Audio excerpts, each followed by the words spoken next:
সাধারণ কিছু মশলা দিয়ে অসাধারণ একটা রেসিপি তৈরি করে নিলাম। মিক্সিং জারে 2 চামচ নারকেল কোড়া, 2 চামচ সর্ষে, 1 চামচ বাদাম, 4টে কাঁচা লঙ্কা আর 4 কোয়া রসুন নিয়ে সামান্য পরিমাণ জল দিয়ে একটা স্মুথ পেস্ট তৈরি করে নিলাম।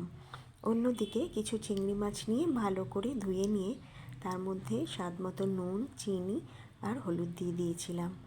এরপরে ওই পেস্ট করা মশলাটা দিয়ে দিয়েছিলাম। এবারে দিয়ে দেবো সর্ষের তেল। বন্ধুরা, এই রেসিপিটা সর্ষের তেল একটু বেশি পরিমাণে লাগবে। এই সর্ষের তেলের জন্য রেসিপিটা স্বাদ হবে দ্বিগুণ। এরপরে কিছু ধনেপাতা কুচি দিয়ে ভালো করে মেখে নিলাম।